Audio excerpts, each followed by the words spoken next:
আসবাবু নাকসিল ঈমান, তথা ঈমান ঘাটতির কারণ। ঈমানের দুর্বলতার জন্য কিছু কারণ রয়েছে। প্রথম যে কারণ সেটা হচ্ছে আল্লাহ তাআলার আসমা এবং সিফাত তথা আল্লাহ তাআলার গুণবাচক যে সমস্ত নামগুলো আছে সেগুলো সম্পর্কে অজ্ঞতা। কেননা আল্লাহ তাআলার গুণবাচক নামগুলো সম্পর্কে জানা, আল্লাহ তাআলার গুণ সম্পর্কে জানা ঈমান বৃদ্ধির কারণ। সুতরাং এ সম্পর্কে অজ্ঞতা ঈমান ঘাটতির কারণ, ঈমানের দুর্বলতার কারণ। দ্বিতীয় যেই কারণ সেটা হচ্ছে আল্লাহ তাআলার যে সমস্ত নিদর্শনাবলীগুলো আছে সে সম্পর্কে উদাসীনতা এবং মুখ ফিরিয়ে নেওয়া।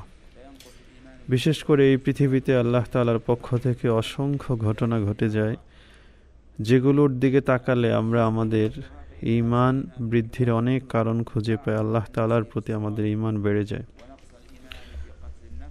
এটা আর এর থেকে মুখ ফিরিয়ে নেওয়ার কারণে আমাদের অন্তর মরে যায় এবং আমাদের অন্তরে শুবহাত তথা বিভিন্ন ধরনের সন্দেহ এবং আমাদের মনের মধ্যে প্রবৃত্তির যে প্রতারণা সেগুলো জাগ্রত হয় এবং এই কারণে আমাদের ঈমান দুর্বল হয়ে যায়।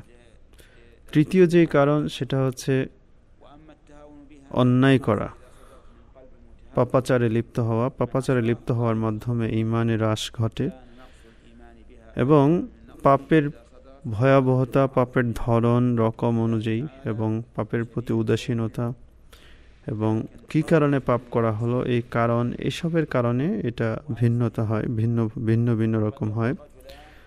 যেমন ধরন রকম অনুযায়ী কবিরা গুনার কারণে ঈমানের যে ঘাটতিটা হয় সেটা সগীরা গুনার চেয়ে অনেকাংশে কম। ঠিক একইভাবে কেউ যদি একাধিক গুনাহ করে তাহলে একটা গুনার চেয়ে একাধিক গুনাহ অনেক বেশি মারাত্মক।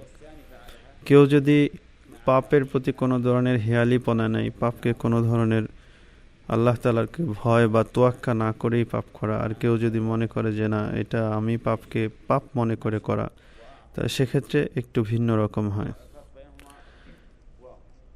ঠিক একইভাবে যদি কেউ কোনো কারণবশত, যেমন কেউ অনেক হেয়ালি কারণে একেবারে কোনো কারণ ছাড়াই পাপ করে বসে, তার ঈমানের যে দুর্বলতা, কেউ যদি বাধ্য হয়ে বা কোনো বিপদে আপদে পড়ে পাপ করে, তার ঈমানের দুর্বলতা অনেকাংশে ওইটার চেয়ে প্রথমটার চেয়ে দ্বিতীয়টা অনেক বেশি মারাত্মক। এজন্যই আল্লাহ রাসূল সাল্লাল্লাহু আলাইহি সাল্লাম বলেছেন যে যেমন কোনো অহংকারী ফকিরের যদি অহংকার করে অথবা কোনো বৃদ্ধ ব্যক্তিকে যদি অপমান অপদস্থ করা হয়, সেটা কোনো একজন ধনী ব্যক্তির অহংকার এবং একটা যুবক ছেলেকে অপমান করার চেয়ে অনেকাংশে অনেক বেশি মারাত্মক। সেজন্য আল্লাহ রাসূল সাল্লাল্লাহু আলাইহি সাল্লাম বলেছেন প্রথম যে তিন ব্যক্তিকে দিয়ে জাহান্নামের আগুন উদ্বোধন করা হবে তারা হচ্ছে আলেম, একজন আলেম এবং সাদাকাকারী আল্লাহর রাস্তায়, এবং একজন মুজাহিদ। কেননা তাদের যে পাপ, এই পাপটা অনেক বেশি মারাত্মক। ঠিক একইভাবে আমাদের ঈমান বৃদ্ধির কারণ হচ্ছে আল্লাহ তাআলার আনুগত্যের ক্ষেত্রে শিথিলতা প্রদর্শন বা আনুগত্য ছেড়ে দেওয়া।